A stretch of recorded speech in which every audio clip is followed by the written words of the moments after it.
My coaches used to say, you have to be all in. You have to eat, sleep, and breathe your craft, boys. Michael Jordan's personal coach put it this way: interested people watch obsessed people change the world. That was Tim Grover. I took those concepts to heart on the field, and it led me to having a successful football career, both in high school and at the collegiate level, where I ended my career living my dream, playing for Texas A&M University.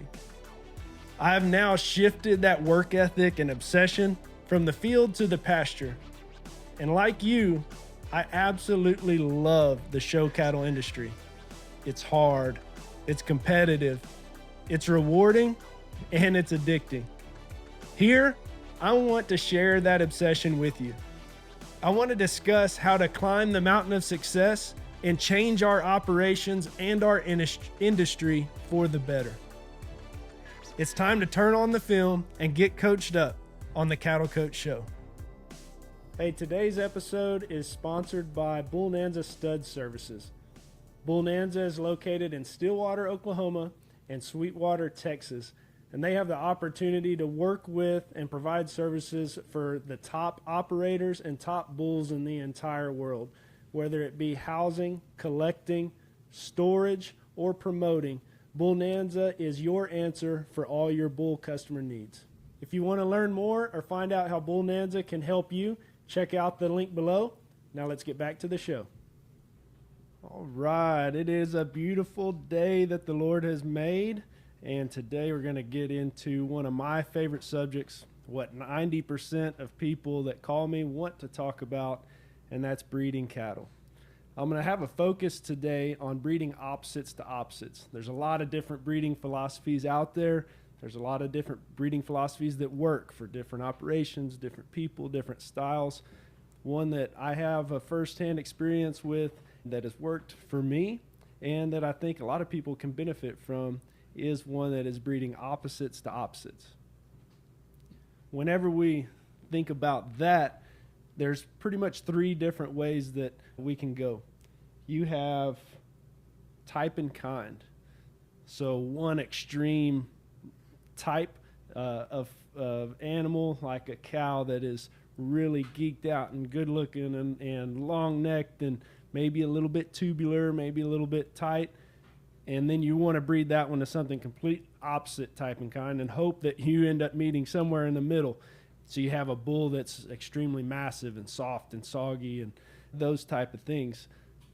That is a very good method. That's one that has worked for me. We have done a lot of winning with that. I got started really with my operation in that way because those extreme type breeding pieces typically don't cost you as much because they aren't the perfect finished product. And so I was able to better afford an extreme type animal and then just try to figure out how to breed that one. Another type is like going extreme with a single attribute. Say one has front feet that turn out bad. And so if you go opposite of that, then you end up like breeding that one to someone that's pigeon-toed and hope that that meets in the middle. That is a concept and a philosophy that I don't believe in. Don't think that that one is quite right. And I'll get into the why. And then the third one is breed. So completely different type of breed. So you have, say, a Angus to a Charolais, Brahman to a Maine. Whenever you go opposite to opposite in breeds, you can really get some cool stuff, and the industry labels it as hybrid vigor. And that's where the offspring ends up being higher performing than both parents. They're going to be even better maternal traits than your Angus mother, or they're going to have even more growth and muscle than the Charolais father.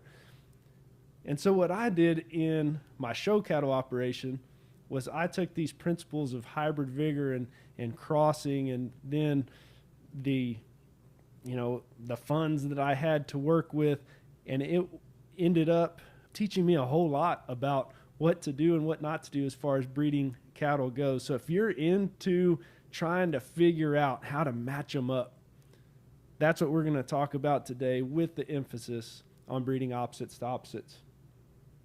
When I was taking genetics at Texas A&M University, they made me take full-blown genetics. So not just focus on animals or livestock or cattle, but we were talking about human genetics, flies, cats, whole bunch of stuff I wasn't very interested in. Thankfully, it was not mandatory that we showed up to class, and so I went for a little while, figured out when the tests were, but I stopped going and just completely went all in on this thought that was taught one day in class, and that was genetics do not blend, they combine. And as you think of that, that one blew my mind, because as someone who was in the middle of starting his operation, breeding opposites to opposites and hoping that I would meet in the middle somewhere, knowing that genetically they don't blend and end up meeting in the middle, they combine. And that means you take pieces of the people or the cattle that were in the pedigree on down that family tree. That's why you look at your sister and you're like, oh, you have grandma's nose, or man, your hands are shaped just like grandpa's were. It's because genetics combine. You have bits and pieces that come from different directions in your gene pool. So with that in mind, that is why that second point, that was the single attribute, breeding a one that toes out to one that's pigeon-toed and trying to make it correct from that standpoint, that's why it doesn't blend and meet in the middle. You'll find that if you breed cattle that way, you'll end up with the same structure issue. Some of them will get the pigeon-toed. Some of them will still be turned out naturally just through selection and God creating these animals to want to be right and to function and perform. You will get some that are correct. But I think it's probably the worst way to go about is doing the single attribute blending. So let's take a deep dive into type and kind.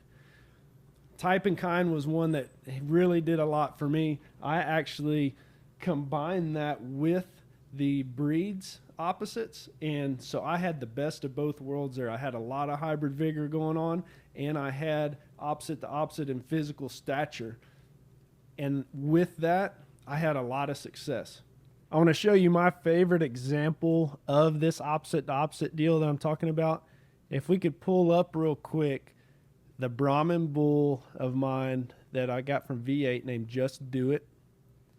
If we could pull him up, and you can see he was a bull that was very well balanced. He was big footed, he was sound structured, and for a Brahmin, he was very square, and his balance was awesome. His top line balance, his underline balance. But the problem with this bull was he lacked dimension. And it's hard to get a square-made animal that is dimensional and punchy and powerful. And so like we've been talking about, I wanted to take the best of both worlds and try to put them together. We know this animal isn't perfect, and so let's try to make him. So Just Do It here is perfect balance, top line, underline, square, big feet. He's not going to give you anything to mess you up. He's going to help you in those areas. So what type of cow do I want to breed him to? I bred him to Little Heat.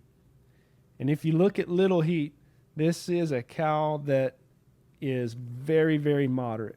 She's short, she's squatty, but she is as wide as she is tall. She's huge middled. She's very robust in her rib cage. She's wide in the center part of her body. She has a lot of muscle. She's geek-necked.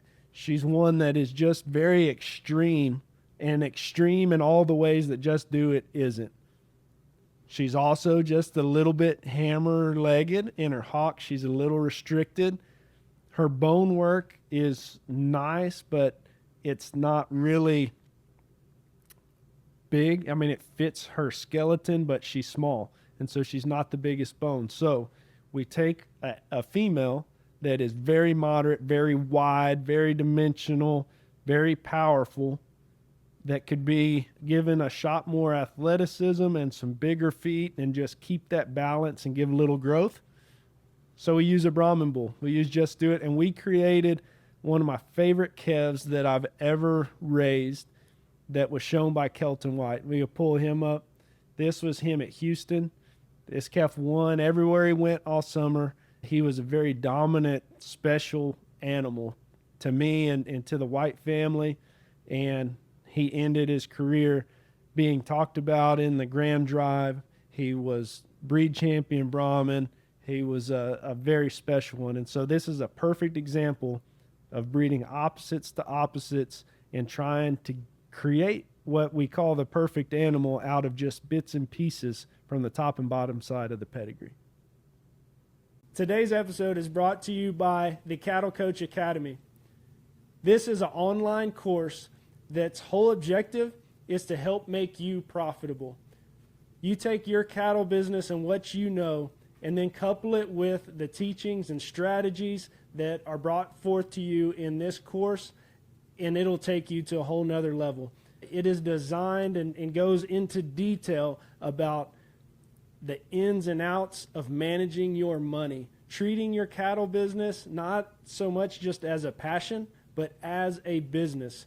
If this sounds like something you'd be interested in, click the link below and check out the Cattle Coach Academy today. Now, let's get back to the show. Many of our breed champions for QB Cattle Company came from those opposite to opposite type matings. I would find clubby cows or bred heifers whenever I was getting started. And if they had the extreme pieces, the long giraffe neck, grooved up back, big square wide pinned, and they were just sound enough. I mean, they could even be a little bit straight. And a lot of times those cattle were kind of tight middled and tubular. I could use those and make exactly what I wanted by using a Brahmin bull or a Beefmaster bull or a Brangus bull that was very flexible, very athletic, very deep-sided, sound and functional, but needed a shot of look, maybe needed a shot of punch and expression of muscle, and I would get that from the cow. So you breed that opposite to opposite, and on those physical attributes, you do almost end up meeting in the middle. But if you look closely at those animals, you can see like this one has mama's muscle expression down her back. You can see that look from mama, but you can see that big rib cage and the depth of body from dad. And a lot of times, whenever you're trying to buy these animals and you're trying to buy the perfect one, it can get pretty pricey, because if you're thinking that, oh, that is exactly what I want, and you see that picture of perfection, a lot of times that comes with a price. It's going to cost you. So can you create what it is that you want with something that is of lesser value? And that's something that I find out that you could do. I would go to these sales, and cattle that were deemed hard doing, cattle that were deemed a little bit structurally on the edge, and so for those reasons people would stay away from them. I knew that I had an American bull in my back pocket that was a little plainer maybe to some in the way his hind leg construction was and the way how he had a little bit more loose hide, but I knew if I brought them together and if I could get the best of both worlds there, that it could work. And at least that was my hope, but it did. That method really does work. And what we'll get into a little later is, what about the next generation? Because if you're in it for the long haul, you're going to have to use those offspring as well. There's a lot of people that have made a lot of money in just the commercial cattle industry on utilizing hybrid vigor and pure breeds of different types and crossing them together. So if they had success with it, I wasn't smart enough to say that they were wrong, so I wanted to maximize all the hybrid vigor I could. If you could make one more stout than what that Charolais bull was by crossing it to something opposite, I wanted to do that because I wanted to max out, because the steer game's tough, the steer game's competitive. And so whenever you use those different breeds, not only will you find in the club calf game that whenever you have a purebred that you bring into those genetics, those clubby genetics, it kind of freshens up the gene pool. You get some fun features. You get a little bit more practicality in that next generation. But also you will find that man, there is a lot of stoutness, a lot of quality that you can get here.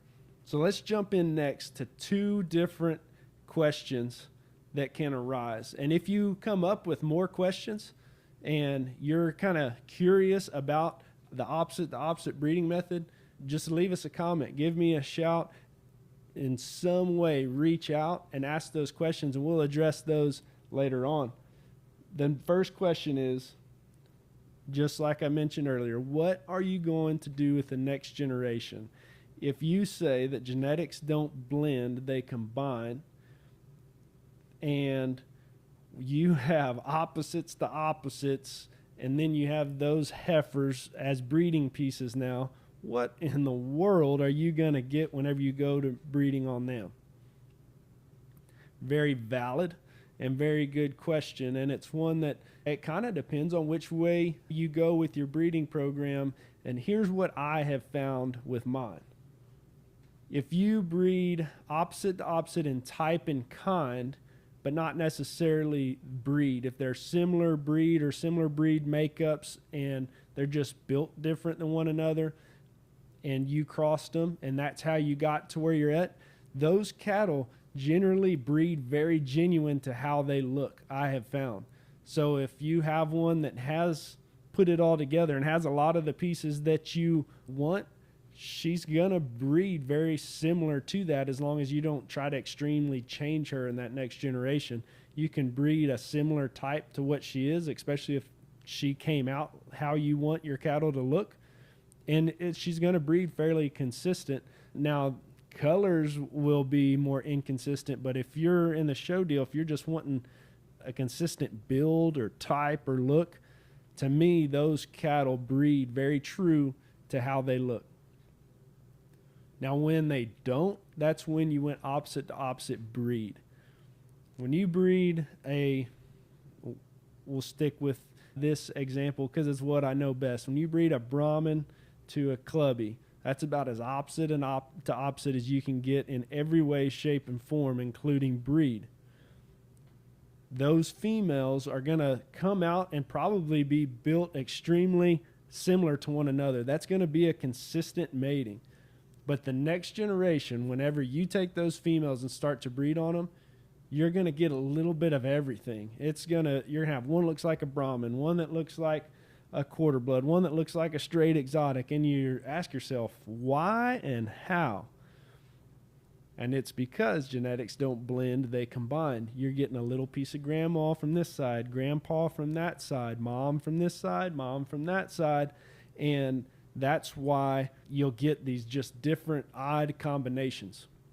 That begs the question, is this something that I want to do? Well, whenever you know what's wrong, I don't go to any cattle sale and buy one that I don't first figure out like what is wrong with it.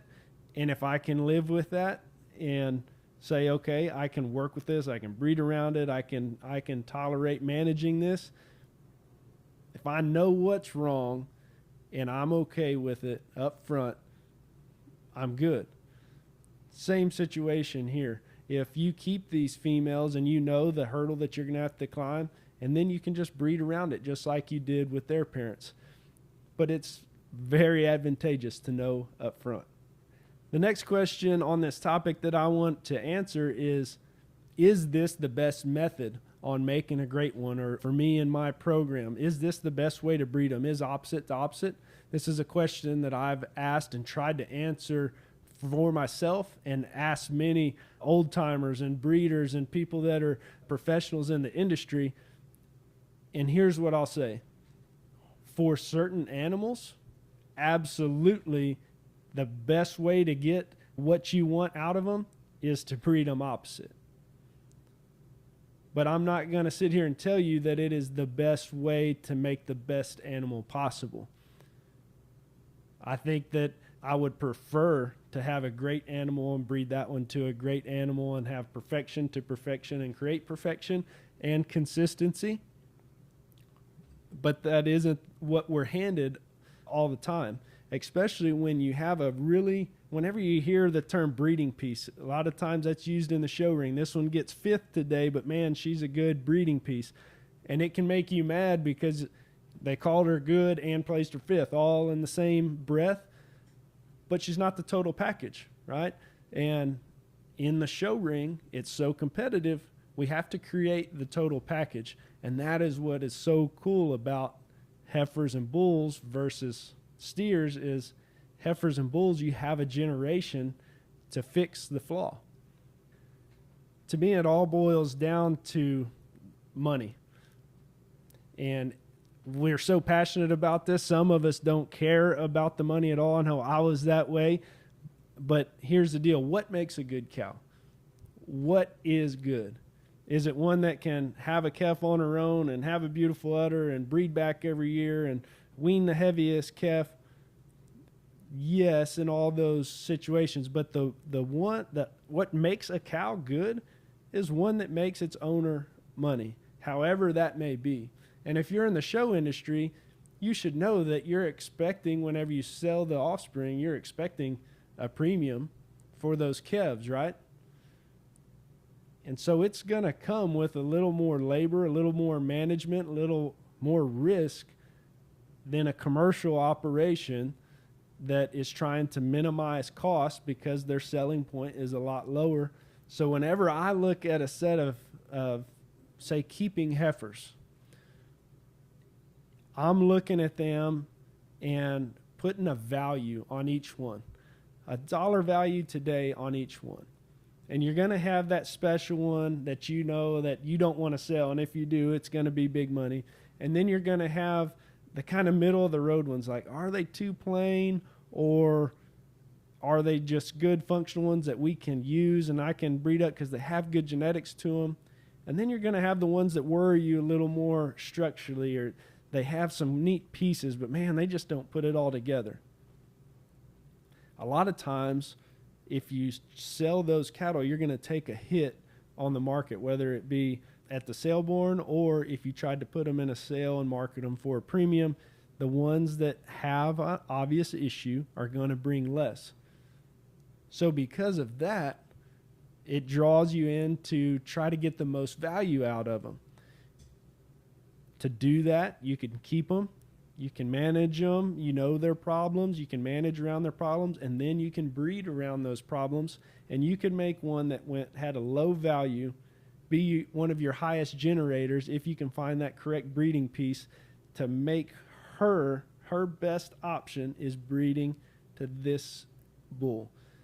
If she is a little on edge and a little freaky, and if, you know, as Horn would say, hey, this one has a hair trigger and can make a crippled one, then don't go breed her to the most popular clubby bull out there, because that's what's going to happen is you're going to get a bunch of crippled, non-marketable ones. But if you breed her to a pure breed of a type that's completely different than her, and a type and kind that's completely different, that's soggy, that's functional, maybe a touch plain, but needs her pizzazz, then you can take an animal that's almost worthless, and in her calves, you can add so much value because you can create with her pieces what it is that the market wants. That's why I have a soft spot for breeding opposites to opposites, because I started with very little money, very little means, and didn't have a lot of options. And so I had to figure it out, and opposites to opposites is something that let me get in the game cheap, but climb the mountain pretty fast, because with what they created, they made money and they were successful.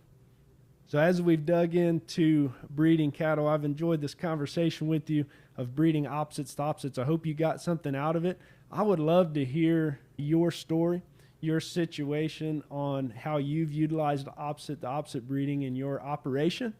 Maybe if you have a question and you're thinking, hey, I could use this, but I haven't, leave a comment, reach out to us, and I'll be happy to help you in any way that I can reach you and your operations goals. I'll leave you with this. There's one other little caveat in this whole game of breeding opposites to opposites, especially if you're raising show cattle, and that is whenever there's genetic defects. If they have genetic defects in the breeds that you're using, man, it completely changes the game because it changes what the cattle can look like. If that interests you, you're going to like next week's episode because we're going to get into that, how to utilize and breed and what the genetic defects that are out there in the breeds in the club calf and show cattle worlds, how you can utilize them to be an advantage in the show ring. Thank you for tuning in. This is the Cattle Coach Show.